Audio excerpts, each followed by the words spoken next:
کہانی ہے پرنسس ریا اور اس کی بہن فلوریا کی۔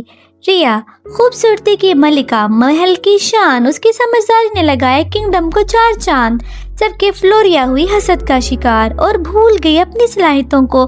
اس نے ملایا ایسا جادو کہ ریا دودھ پی کر، تاج اتار کر جنگلوں میں بھٹکنے لگے گی۔ کیا فلوریا اپنی بہن کو کھو کر اس کی جگہ لے پائے گی یا نہیں؟ جاننے کے لیے اسٹوری کو دیکھیے۔ ایک دور دراز کی خوبصورت ریاست میں 2 شہزادیاں رہتی تھی۔ بڑی شہزادی ریا نہ صرف حسن میں بے مثال تھی بلکہ اس کے فیصلے قابل رشک ہوا کرتے تھے۔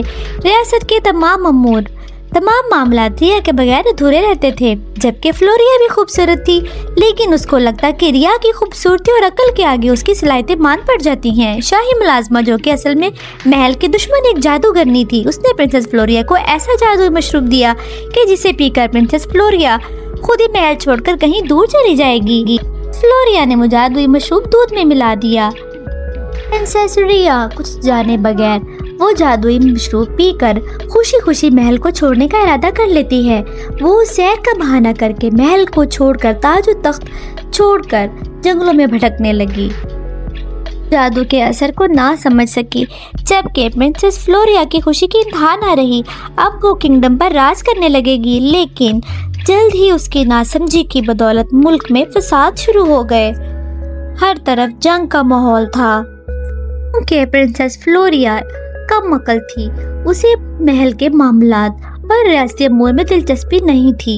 پرنسس فلوریا اپنی بہن کو یاد کرنے لگی، اس کی محبت، اس کے خلوص پہ کوئی کمی نہیں تھی۔ اچانک پرنسس فلوریا کے آنسو گرنے لگے اور شاہی ملازمہ کا جادو ٹوٹ گیا۔ وہ دوڑی اور دروازہ بند کرنے کی کوشش کی تاکہ پرنسس ریا جنگل میں بھٹکتی رہے، لیکن پرنسس فلوریا نے آگے بڑھ کر دروازہ کھولا اور پرنسس ریا سے معافی مانگنے لگی۔ پرنسس ریا نے اپنی بہن کو معاف کر دیا اور کہا کہ تم گھڑ سواری میں، تیر اندازی میں کمال ہو، تمہاری معصومیت کا کوئی مقابلہ نہیں۔ آؤ اپنی اپنی خوبیوں پر کمال حاصل کرتے ہیں اور مل کر راج کرتے ہیں۔ کہتے ہیں آج بھی پرنسس ریا کی اپنی بہن سے محبت کی مثال نہیں ملتی۔